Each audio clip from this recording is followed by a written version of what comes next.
Então, boa noite a todos os irmãos que já nos acompanham, tanto pelo Instagram como pelo Facebook. Estamos transmitindo aqui a nossa live. Transmissão da nossa mensagem, da mensagem da Palavra do Senhor. E nós vamos nessa noite fazer uma live.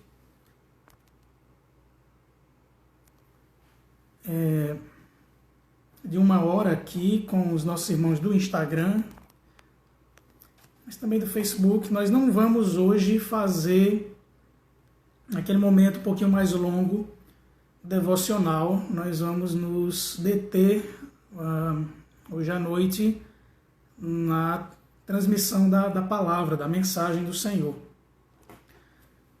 Então, mais uma vez, dar as boas-vindas a todos os irmãos que já estão aqui. Nosso irmão Jama está aqui conosco, nossa irmã Nayara, nossa irmã Valdinha também já está aqui conosco, a irmã Mônica, a nossa irmã Macla. Sejam todos bem-vindos. Nossos irmãos também do Facebook, sejam todos muito bem-vindos. E nós já vamos orar e depois nós vamos abrir as nossas Bíblias na Carta do Apóstolo Paulo aos Filipenses. Nós vamos ler no capítulo 1, versículos de 27 ao 30. Nós vamos orar primeiramente. Pai querido, nós somos gratos ao Senhor, que tem sido tão maravilhoso, tão bondoso, derramado graça em nossas vidas, mesmo sendo nós falhos, mesmo sendo nós imerecedores da Tua bondade, da Tua graça, do Teu amor. Ainda assim, o Senhor nos amou e nos deu Teu Filho Jesus para morrer por nós.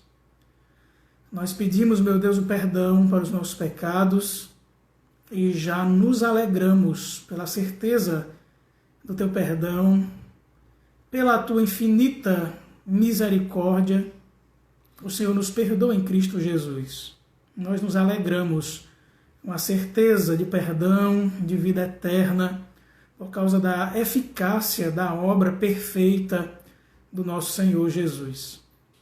E nessa noite o Senhor nos ensine, pela Tua palavra, o Senhor fale conosco, nos dando instrução, e nos ensinando, nos mostrando como somos como cristãos aqui nesse mundo e como devemos nos comportar com essa cidadania que temos, que é a cidadania celestial promovida pelo Teu Evangelho em nós, pela Tua graça.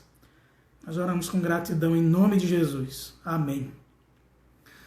Muito bem, meus irmãos, mais uma vez, peço que os irmãos abram aí suas Bíblias na Epístola de Paulo aos Filipenses. Filipenses 1, Filipenses capítulo 1. Se você está com sua Bíblia aberta aí na sua casa, ou por algum aplicativo, mas abra sua Bíblia em Filipenses 1, do versículo 27 ao 30. Vamos então atentar para o que diz a palavra do Senhor, que diz assim: Vivei acima de tudo por modo digno do Evangelho de Cristo, para que eu, indo ver-vos, ou estando ausente,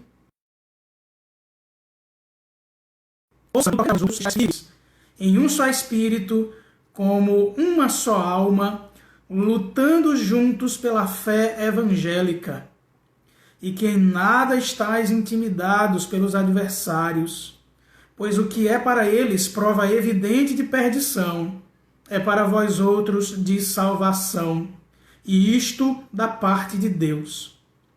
Porque vos foi concedida a graça de padecerdes por Cristo, e não somente de crerdes nele, pois tendes o mesmo combate que vistes em mim, e ainda agora ouvis que é o meu. Amém.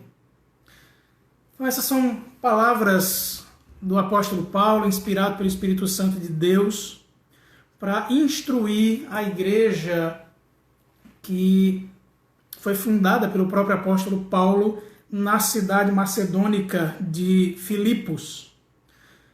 Meus queridos, existe um teólogo que recomendo a leitura dele, de todas as suas obras, se possível, chamado Kevin Van Hooser. E ele diz algo, ele tem uns insights muito precisos, muito interessantes e muito importantes para que nós compreendamos a nossa vida, a vida cristã de uma maneira pública, como que nós somos como cristãos em todos os lugares e como que nós somos como cristãos em tudo aquilo que fazemos, em todos os nossos relacionamentos. Cristianismo em toda a sua integridade. E ele diz uma coisa interessante numa de suas obras, uma obra que tem por título O Pastor como Teólogo Público, que é um livro que, por mais que tenha um título que pareça ser mais voltado para pastores, mas ele é um livro voltado para toda a igreja do Senhor. E ele diz que a vida cristã ela se dá em 2 tempos verbais. Ele diz que um desses tempos é um tempo no modo imperativo e outro desse tempo da vida cristã é num tempo verbal nominativo. Ou seja, aquilo que Deus diz que nós somos e aquilo que Deus também diz que nós devemos fazer. É assim que se dá a vida cristã. Deus diz quem nós somos pela sua palavra e Ele também diz o que nós devemos fazer pela sua palavra. É a vida nesses 2 tempos verbais, os nominativos e os indicativos. É interessante porque conflitam em nosso coração aquilo que a Bíblia diz que nós somos, os nominativos, e aquilo que a Bíblia diz que nós devemos fazer, os imperativos, com todas as outras perspectivas filosóficas que estão por aí e que concorrem com a nossa mente. Elas concorrem em nossa mente com as verdades bíblicas.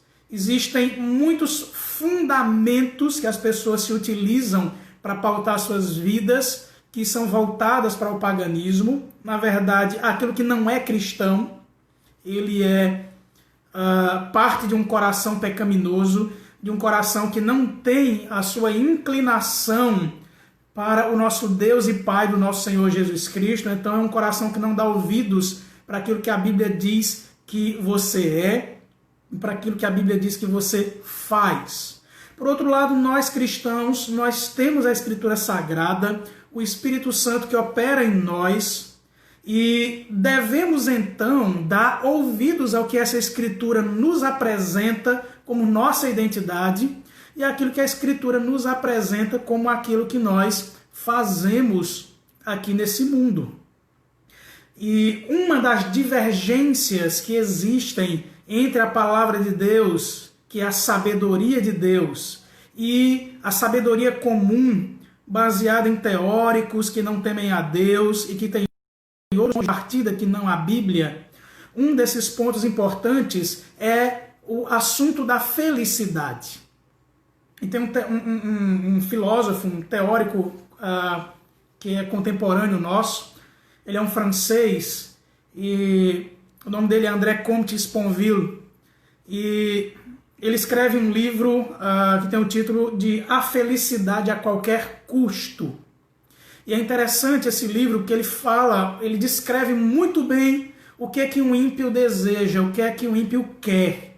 E o André Comte Sponville, ele não é cristão, ele, em muitas ocasiões, ele se descreve como ateu, e ele fala que nada tem sentido, ele é um nihilista, nihilista que vem do termo latino nihil, né? Quer dizer nada, nada faz sentido, nada tem sentido no mundo, e ele vai provar isso dizendo assim: se eu viajo de Paris para Marsella, meu destino é Marsella, Marsella é o meu objetivo, Marsella é o meu sentido, Marsella tem algum sentido, mas existe um lugar em que Marsella não tem mais sentido para mim, é em Marsella. Diz, quando eu chego em Marsella, Marsella não é mais o meu objetivo, e o meu objetivo está já em outro lugar. Então, o que ele quer dizer com isso é que a felicidade ela nunca está ao alcance em outro, porque você nunca encontra. Você chega em Marselha, você chega em qualquer lugar e aquele lugar se esgota, você precisa de outro objetivo. E a conclusão dele é que você precisa olhar para dentro de si mesmo, uma vez que a felicidade não se encontra fora. Então, por mais que isso pareça inteligente, por mais que isso pareça intelectual, na verdade, nada mais é do que puro narcisismo. Aquele senso de autorreferência, você basta para si mesmo. Nada vai suprir suas necessidades a não ser você mesmo. É típico dos nossos dias. Isso é algo que tem influenciado a mente. E acredito eu que a Escritura Sagrada ela tem uma perspectiva melhor, mais abrangente, que não é ideológica, que permeia toda a realidade da nossa existência e que nós devemos, uma vez que somos cristãos, atentar para ela, atentar para os nominativos e os imperativos, como diz Van Hooser. Aquilo que Deus diz quem somos e o objetivo, o telos, a finalidade para a qual Deus nos mantém aqui, uma vez que somos crentes, que fomos alcançados pela graça maravilhosa do nosso Deus, mas que estamos aqui para cumprir um propósito. Então, enquanto um niilista ele não encontra sentido em nenhum lugar, em nada, o cristão ele encontra sentido. Ele encontra um sentido fora de você. Ele encontra um sentido em Deus, aquele que o criou, aquele que lhe deu uma perspectiva, aquele que ele colocou dentro dessa realidade e aquele que lhe deu uma finalidade. Paulo é o escritor dessa epístola, ele é o fundador dessa igreja. O evangelista Lucas vai narrar no livro dos Atos dos Apóstolos, no capítulo 16, a chegada do apóstolo Paulo na cidade de Filipos. Paulo está em Troade e ele tem uma visão, Deus lhe dá uma visão de que os macedônios, ele vê um varão, um homem macedônio, pedindo socorro, pedindo ajuda. E Paulo então se dirige até a Macedônia e vai parar na cidade de Filipos. E quando ele chega na cidade de Filipos, ele se depara com um grupo de mulheres influenciados pelo judaísmo, eram mulheres prosélitas, estavam na cidade grega, que é Filipos, mas pela influência do judaísmo ali naquela cidade, elas tinham se convertido provavelmente ao judaísmo e mantinham esse grupo de oração na cidade de Filipos. E Paulo então ganha espaço ali, começa a pregar o evangelho ali no meio daquelas mulheres. E a Bíblia diz que Deus abre o entendimento para crer em uma mulher chamada Lídia, uma vendedora de púrpura. E a igreja do Senhor na cidade de Filipos começa na casa de Lídia. Lídia abre as portas e o evangelho é pregado ali, é pregado nesse grupo de mulheres, é pregado na casa de Lídia, e a casa de Lídia passa a ser a igreja de Cristo na cidade de Filipos. Paulo, indo para esse grupo de oração de mulheres para pregar o evangelho, se depara com uma moça possessa de demônios, adivinhando coisas, com espírito de adivinhação. E o problema era que ela era uma escrava e tinha os seus donos ali que ganhavam dinheiro pelas adivinhações dessa moça. E quando Paulo repreende esse demônio, aqueles homens ficam irados. Paulo liberta aquela jovem, mas os seus donos ficam irados, porque eles perderam aquela renda extra fácil.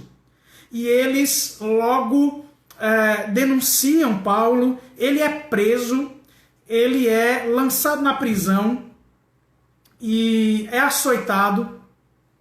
E só depois os magistrados ali daquela região mandam os representantes para libertá-los. Aí Paulo vai e diz, mas como é que vocês açoitam um cidadão romano? Paulo se vale da sua cidadania romana, exige que aqueles magistrados venham e lhe deem a soltura pessoalmente.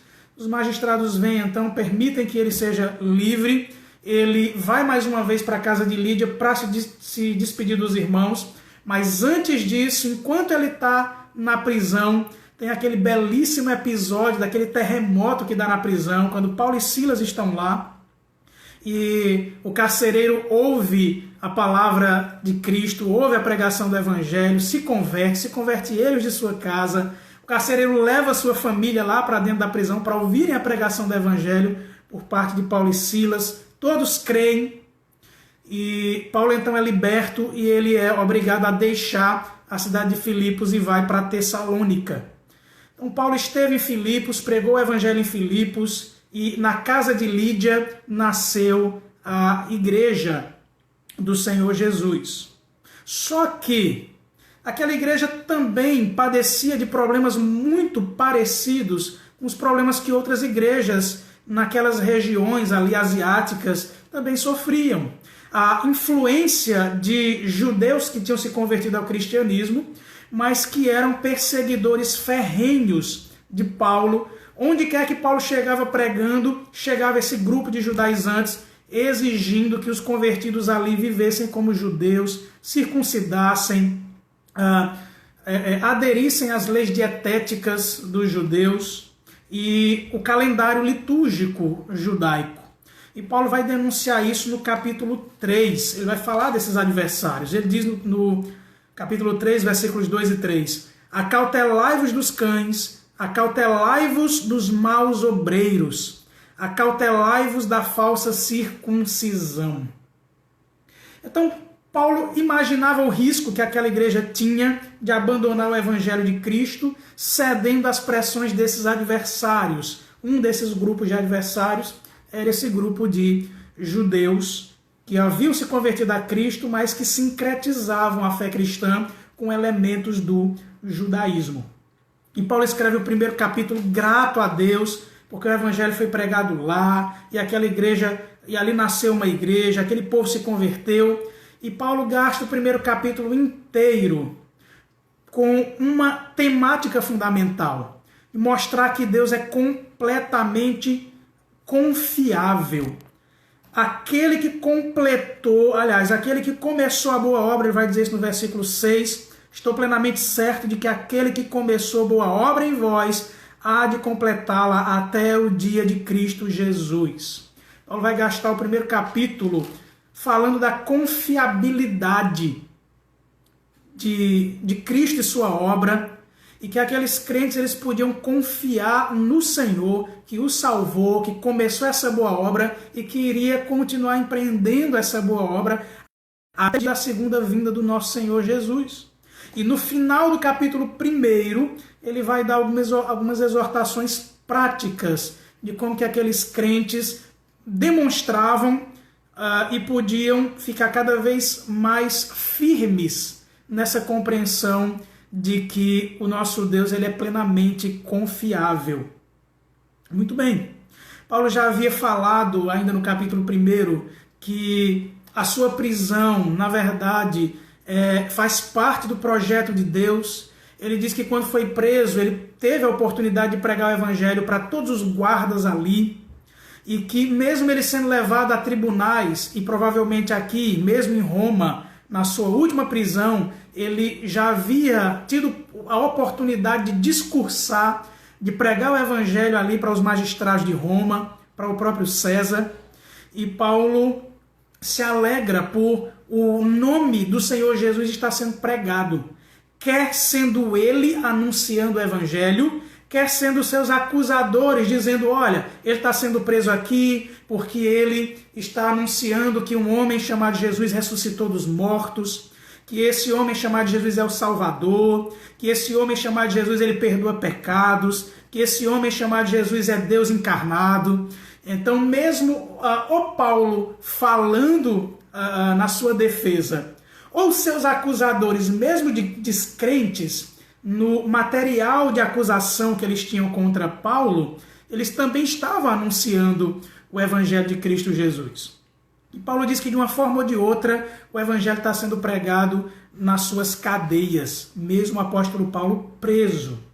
E agora ele vai exortá-los a permanecerem firmes, confiantes no Senhor e adotando algumas posturas práticas, entendendo os nominativos, o que eles são e entendendo os imperativos, o que eles devem fazer.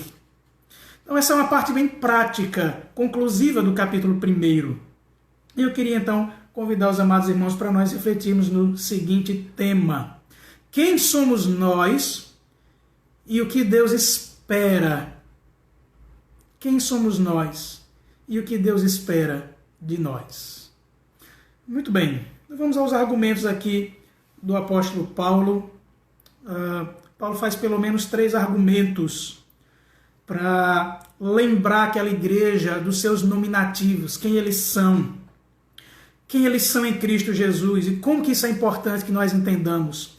E como é deficiente uma igreja que não atenta para a boa teologia, para entender o que a Escritura descreve acerca de quem nós somos. É lamentável uma igreja que despreza a Escritura, que despreza a sua teologia, que despreza os seus nominativos e diz que ela tem que simplesmente mergulhar em práticas.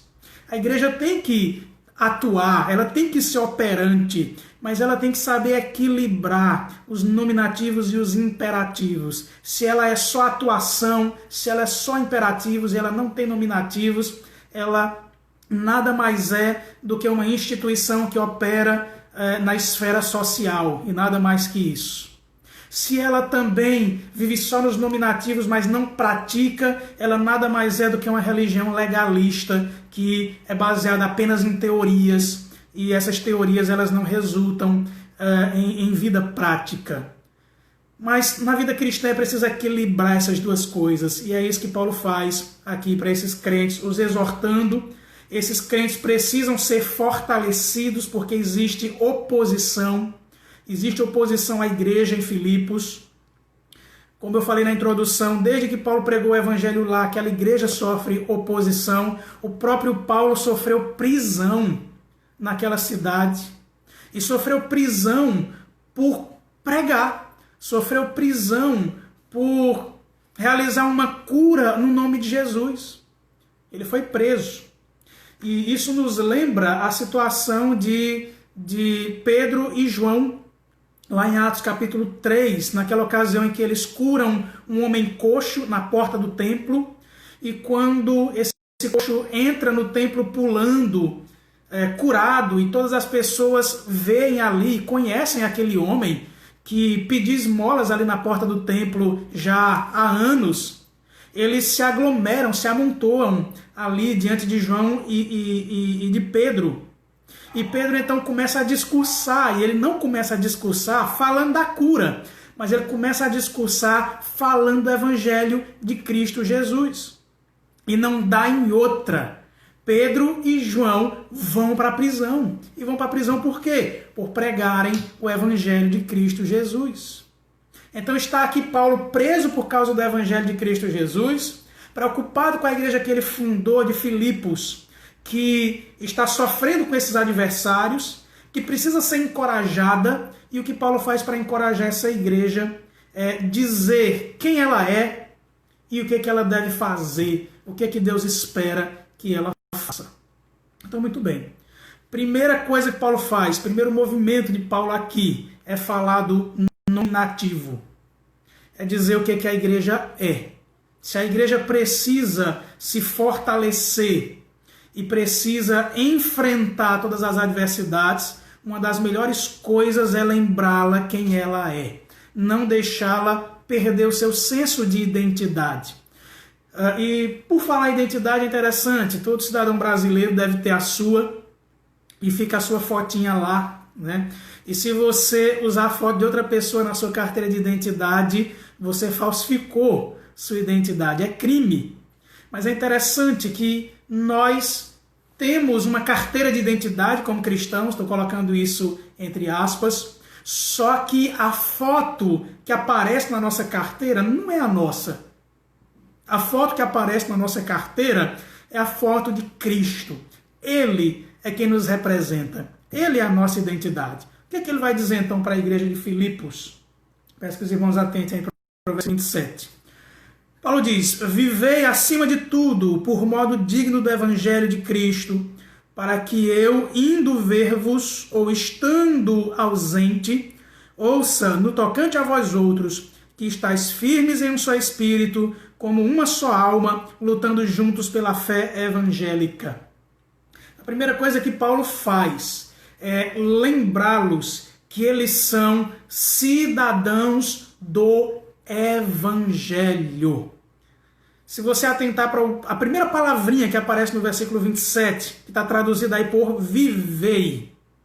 Está vivei aí, se você está com a Bíblia Almeida Revista e atualizada. Tá aí, vivei. A palavrinha que Paulo usa aí é um termo que tem sua raiz na palavra que dá origem ao que nós chamamos de política ou cidadania, aquele que vive na politis, na polis, na cidade. A palavra que Paulo usa aí é a palavra politike. Em vez de entendermos como a tradução aqui que não nos ajuda, que diz viver acima de tudo, como se Paulo estivesse dizendo simplesmente assim, continuem vivendo, continuem fazendo as coisas que vocês já fazem. O que quer dizer aqui é outra coisa. Ele quer dizer que tudo aquilo que somos, uma vez que somos cristãos, uma vez que ganhamos essa nova identidade, uma vez que agora o nosso reino é o reino dos céus. O que Paulo quer dizer aqui é que nós vivamos aqui nesse mundo, acima de tudo, como cidadãos do Evangelho. Como cidadãos do reino de Deus, pautados no Evangelho. Então é muito mais do que simplesmente continuar fazendo o que você já faz. É muito mais do que continuar vivendo. É entender que sua identidade, aquilo que lhe designa como pessoa, como ser humano, não é mais você mesmo. Não é mais a cidade onde você nasceu. Não é mais as suas origens familiares. Mas agora o que lhe descreve, o que lhe diz como cidadão, o que pauta a sua vida e lhe identifica, é o Evangelho de Cristo Jesus, o Senhor. Agostinho de Hipona, um grande líder da antiguidade cristã, ele vai escrever uma obra muito interessante. E o título da obra é Cidade de Deus, Cidade dos Homens. E é muito interessante porque Agostinho vai desenvolver uma tese que teólogos posteriores, os neocalvinistas, Abraham Kuyper, por exemplo, vai chamar de antítese. Agostinho ele enxerga que há uma separação, uma linha entre aquelas pessoas que vivem na cidade dos homens por leis pautadas por homens, que desprezam a lei de Deus, que desprezam a palavra de Deus, que não têm o seu coração inclinado para o nosso Senhor Jesus, e existe aquela cidade, dentro dessa cidade dos homens, que é a cidade de Deus, que é a cidade pautada pela compreensão de que o nosso Senhor reina eternamente, de que Ele é o Rei soberano sobre todos os reis, e de que Ele tem uma lei, e que essa lei ela é maior do que todas as outras leis. Essa é a cidade de Deus. Essa é a cidade pautada por cidadãos que têm amor a Deus. E por isso vivem para Deus. E se identificam como cidadãos do reino de Deus. E têm Deus como seu rei e se colocam na posição de súditos desse rei. É o que Paulo está dizendo aqui. Paulo está olhando para os filipenses e está dizendo, olha, se comportem como bons cidadãos do reino de Deus nesse mundo dos homens. Tomem o Evangelho de Cristo Jesus e todos os seus fundamentos, todos os seus princípios e apliquem em tudo que vocês fazem. Apliquem em tudo que vocês pensam, em tudo que vocês desejam, em tudo que vocês praticam. Então sejam cidadãos aqui nesse mundo, mas com todas as prerrogativas, com todas as exigências da constituição do reino celestial. A palavra de Deus, pautados pelo Evangelho, vivendo com fidelidade ao Evangelho do nosso Senhor Jesus. Então, quando Paulo vai estabelecer os nominativos, quando ele vai lembrar aquela igreja, quem ela é, ele diz: Igreja de Filipos, Igreja do Senhor Jesus, vocês são cidadãos dos céus. Vocês são cidadãos do reino de Deus. O reino de vocês não é desse mundo. Então, os princípios que vocês adotam, os princípios que vocês vivem, também não são desse mundo. E aí, como é que Paulo deixa isso prático para eles? Como que eles vão compreender como eles vivem como cidadãos do reino dos céus nesse reino do mundo e enxergam sua identidade?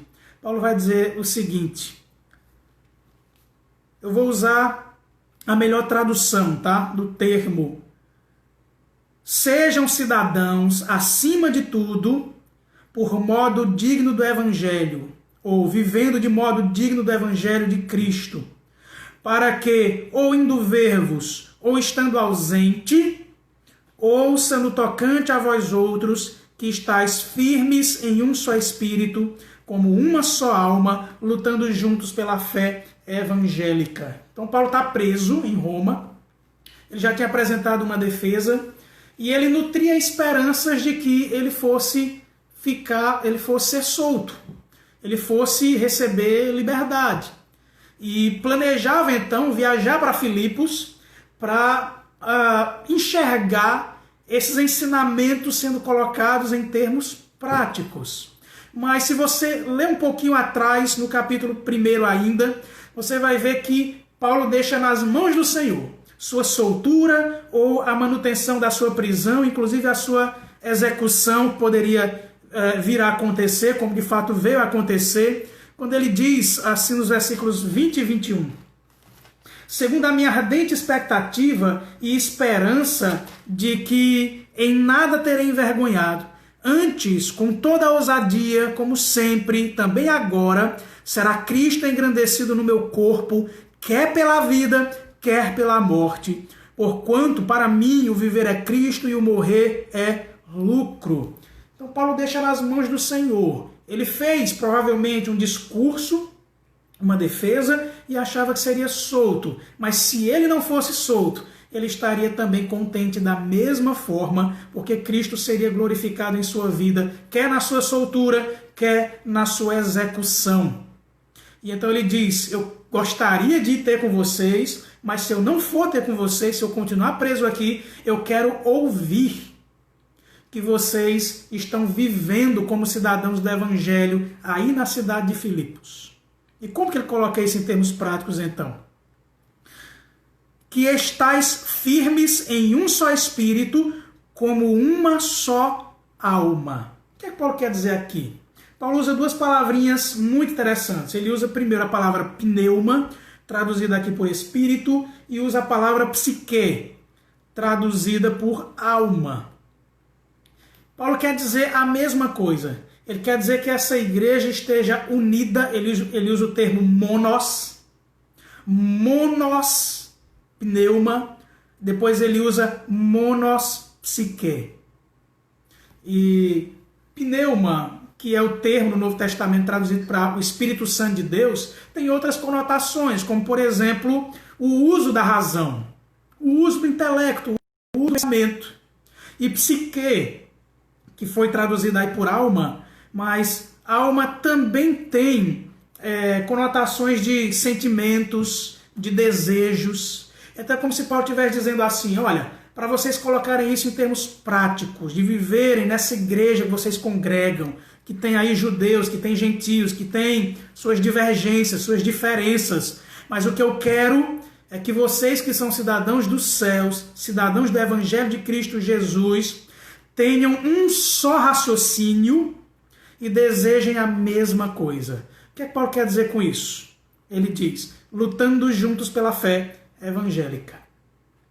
Então ele quer que aquela igreja ela esteja unida no objetivo, no alvo dos imperativos que Deus estabeleceu para ela. Ela tinha que raciocinar sobre sua missão e ela tinha que desejar que essa missão fosse praticada e visível na vida deles. Era assim que eles seriam o Evangelho de Cristo.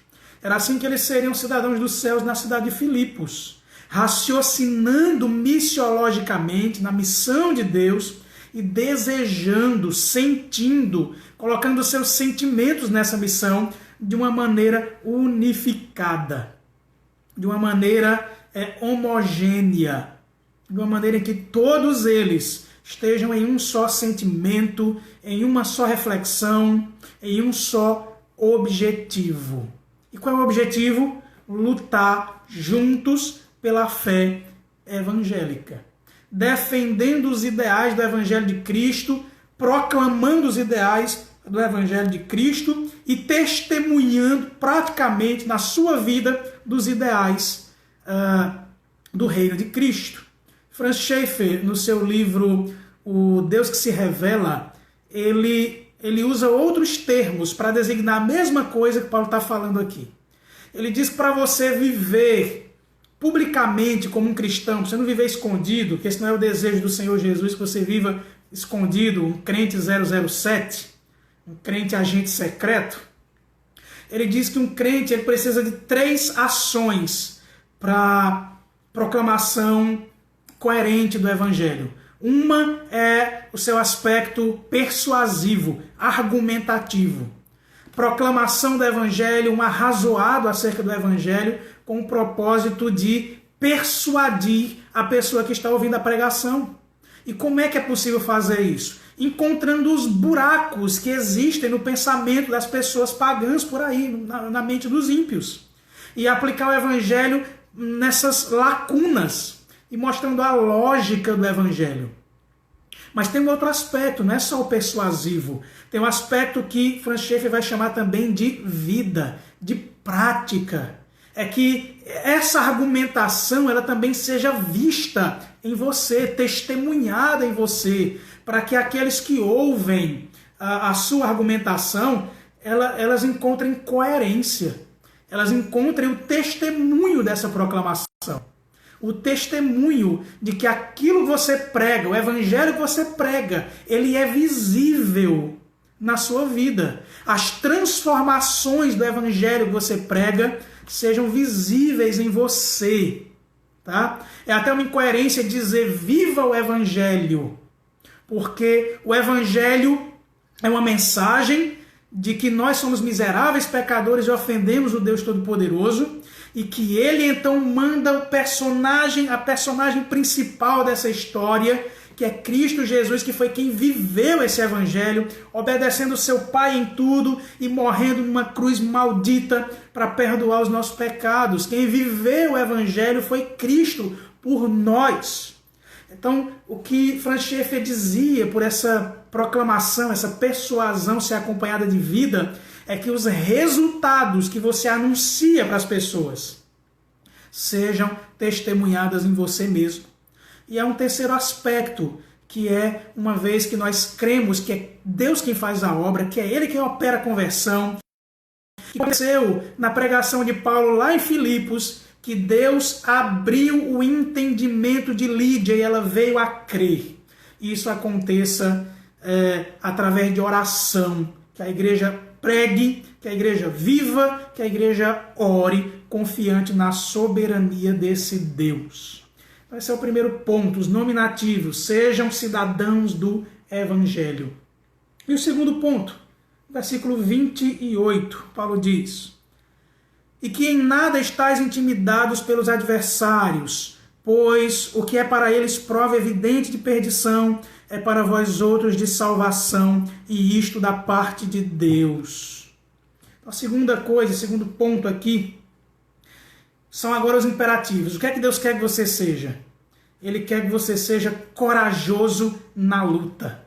Ele quer que você não amoleça diante dos adversários. E como que ele vai mostrar isso?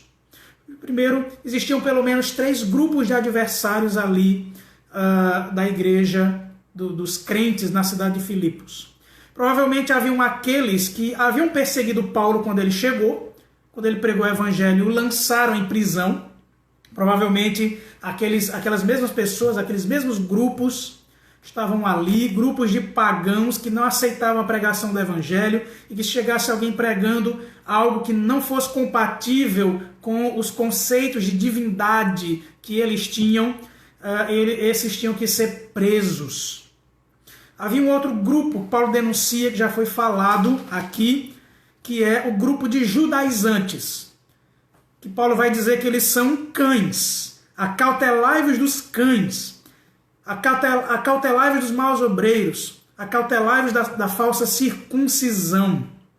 Então, aqueles que ensinam que Jesus não é suficiente, que tem que complementar a obra de Jesus, esses eram também adversários. E havia um grupo, provavelmente era um grupo de gentios, que haviam crido na pregação de Paulo, mas que tinham aderido a algum tipo de libertinagem. Tinham crido no Evangelho da Graça, o Evangelho que liberta, e achavam que não tinha mais pecado, que eles podiam fazer qualquer coisa e que eles ainda assim seriam considerados como cristãos. Paulo vai dizer lá no versículo 18 que eles são inimigos da cruz de Cristo, que o destino deles é a perdição, que o Deus deles é o ventre e a glória deles está na sua infâmia, visto que só se preocupam com as coisas terrenas. Essas palavras não poderiam ser ditas pelos judaizantes porque eram muito zelosos da religião, mas ele tanto questiona os judaizantes e os chama de adversários, os chama de cães, como também esses crentes libertinos. Nenhum desses grupos eram verdadeiros cristãos e, na verdade, acabavam perseguindo os verdadeiros crentes que estavam ali naquela cidade.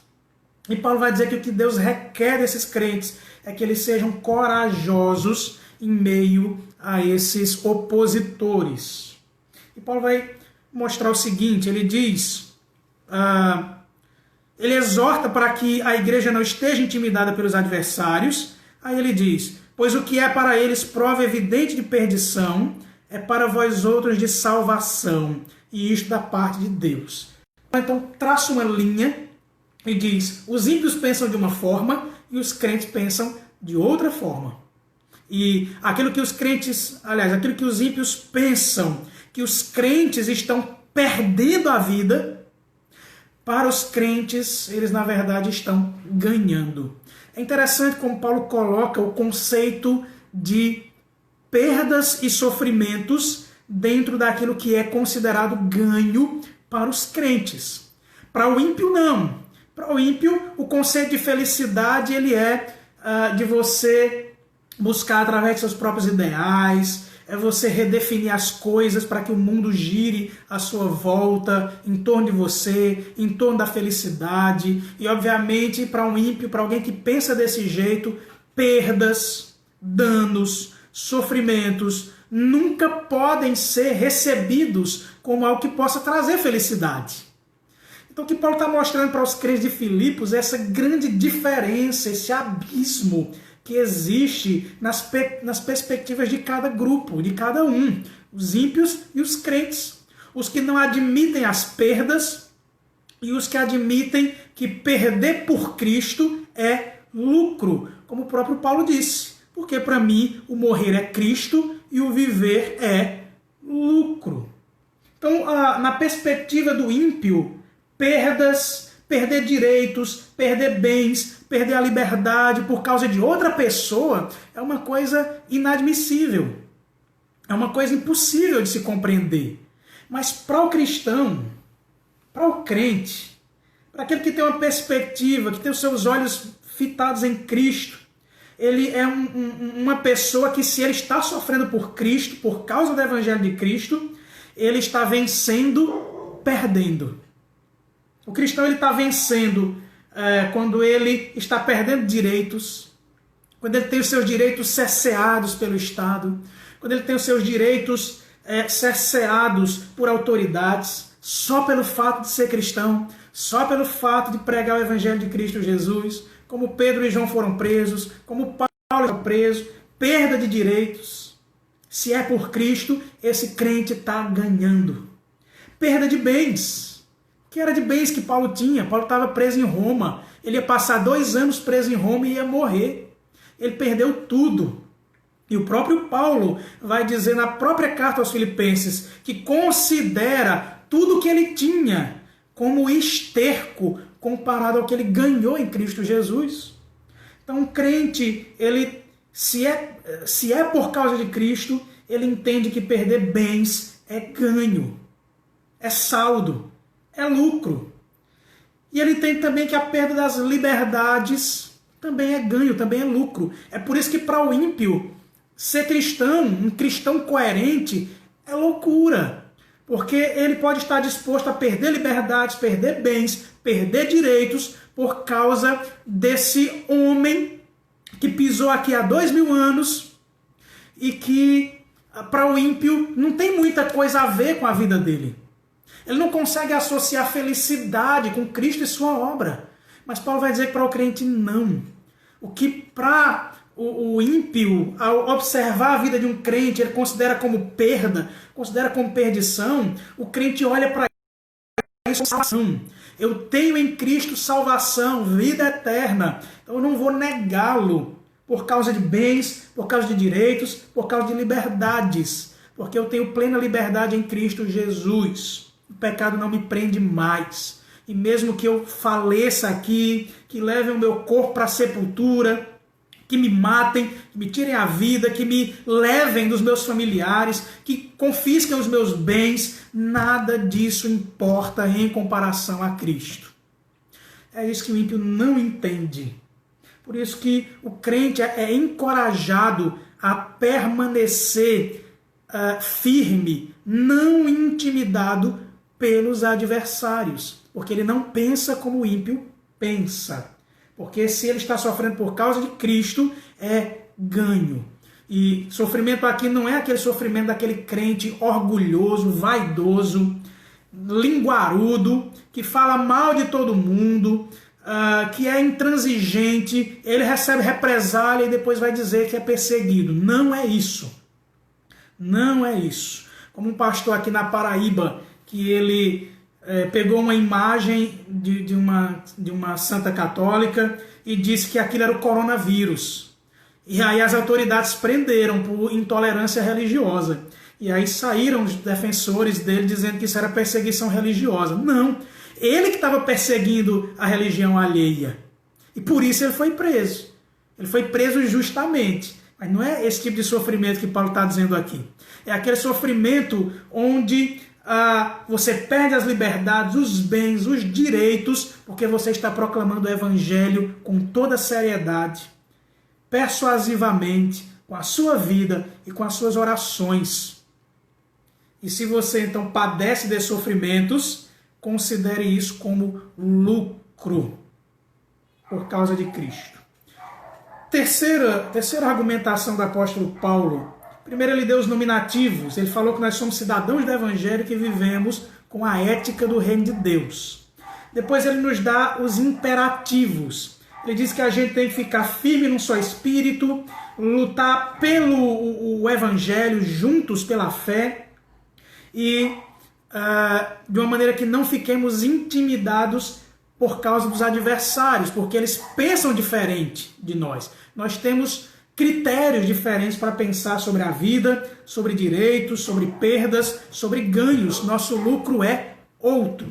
Terceiro argumento de Paulo é também um argumento prático, é também um imperativo. E eu peço que você atente aí para os versos 29 e 30. Paulo diz: porque vos foi concedida a graça de padecerdes por Cristo, e não somente de crerdes nele, pois tendes o mesmo combate que vistes em mim, e ainda agora ouvis que é o meu. Terceira coisa que Paulo diz agora, terceiro imperativo, aliás, terceiro ponto, é mostrar que nós que somos cristãos precisamos ser parecidos com Cristo em tudo, até nos sofrimentos. E é isso que tem até crentes que não conseguem enxergar. Nos nossos dias, essa teologia infame da prosperidade, que aponta de um extremo a outro, de dizer veladamente que se você crê em Cristo, você não vai mais padecer de enfermidades físicas, de enfermidades psicológicas. Se você estiver em Cristo, você não vai mais sofrer lutos, perdas. E aquele outro extremo, daqueles mais escancarados, que vão dizer, venha para a igreja, que aqui você vai ser liberto, vão ser tirar todos os seus encostos, vai ser tirar tudo aquilo que impede de você enriquecer, de você ficar um milionário. Venha para Cristo. E as pessoas que são ímpias e que já estão buscando isso mesmo, já estão buscando essa felicidade pautada naquilo que o ímpio quer, naquilo que o ímpio deseja, que é riqueza, que é viver tranquilamente aqui nesse mundo, e eles rodeiam esses pregadores. Paulo faz um caminho contrário. Paulo diz que não nos foi dado apenas a graça de crer. Não nos foi dado só isso. Veio o pacote completo. Se você é um cristão de verdade, você tem que aceitar o pacote completo. Não dá para fazer um contrato com Jesus e dizer assim, eu aceito até aqui, mas daqui para lá eu não quero. Paulo diz, olha, não foi concedida. E concedida aqui, a ideia de concessão é uma ideia de que é o próprio Deus quem dá. Ele deu a graça de você crer. Mas juntamente com essa graça de crer, ele deu também a graça de você padecer, de você sofrer por Cristo, de você sofrer junto com Cristo, de você parecer com Cristo em tudo. E é óbvio, a lógica de Deus é nos enviar seu Filho para que ele em tudo se pareça conosco. E ele se pareceu conosco em tudo, não apenas assumindo uma carne humana, uma natureza humana, mas sofrendo as maldições do pecado por nós, padecendo aquilo que o pecado nos dá. Jesus, ele padeceu de fome quando ele passou 40 dias naquele deserto, padeceu de sede, padeceu como um ser humano, derramou sangue. Quando Cristo foi crucificado, quando fincaram aquela coroa de espinhos, não saiu purpurina daquelas feridas. Saiu sangue humano, como o seu, como o meu. Sangue vermelhinho, carmesim. Ele sangrou. Ele tinha ossos, ele tinha carne. Sua carne foi partida com aqueles chicotes. Sua pele foi rasgada com aqueles cipós. Ele se pareceu conosco em tudo. Então a dinâmica de Deus em nos tornar parecidos com Cristo é sermos participantes de sua graça salvadora, da fé que nos salva, de que cremos, mas sermos participantes também do seu padecimento. Porque na lógica cristã, a lógica da Escritura, é que Cristo veio primeiro para ser humilhado, depois para ser exaltado. E é isso que muitos crentes de hoje não conseguem entender. Querem fazer uma sobreposição, querem trazer o novo céu e a nova terra para aqui, para o agora. Mas o novo céu e a nova terra é prometida para depois. É prometida no dia da vinda do nosso Senhor Jesus. Não dá para viver a plenitude do novo céu e da nova terra agora. Agora nós estamos, juntamente com Cristo, padecendo de sua humilhação. Ele foi humilhado. Nós somos humilhados por causa de Cristo nesse mundo. Até que venha o Senhor mais uma vez. E aí a igreja do Senhor Jesus será exaltada. Olhe para o testemunho da igreja. Perceba a igreja antiga. Como que o fato de falar do Evangelho de Cristo era o suficiente para eles serem açoitados, lançados em cadeias e serem mortos. Lembre de Atos capítulo 4, quando as autoridades questionaram Pedro e João. Não porque tinha curado um coxo. Ninguém seria preso por ter curado um coxo. Eles foram presos por pregarem o Evangelho de Cristo Jesus, que Cristo é Deus Todo-Poderoso e que Ele ressuscitou dos mortos. E quando as autoridades chegam para Pedro e João e dizem que eles vão ser soltos, mas exigiam deles que eles não mais falassem acerca de Jesus, eles dizem algo muito interessante. Eles mostram que eles eram cidadãos do Evangelho, cidadãos do reino de Deus, antes de serem cidadãos desse mundo. E eles dizem, julgai vós, e eles eram autoridades para julgar. Eles dizem, julgai vós, se antes devemos obediência a vós outros do que a Deus. Julguem vocês. Mas nós não vamos deixar de falar do que vimos e ouvimos. Não vamos deixar de testemunhar a verdade do Evangelho de Cristo Jesus. Que este veio do céu, que ele morreu, que ele ressuscitou e que só há um caminho de salvação. E é ele, Cristo Jesus, o Senhor. Ponto final. Pregar a Cristo Jesus é o suficiente para que a ira do ímpio, desse mundo que jaz no maligno, seja o suficiente para se tornarem adversários da igreja de Cristo Jesus. Então, se você é um cristão, meu irmão, esteja pronto, certo, de que para que você se pareça cada vez mais com Jesus, você irá sofrer, você irá padecer com ele. Se você não se parece com Cristo Jesus, obviamente, você não irá implicar com o mundo.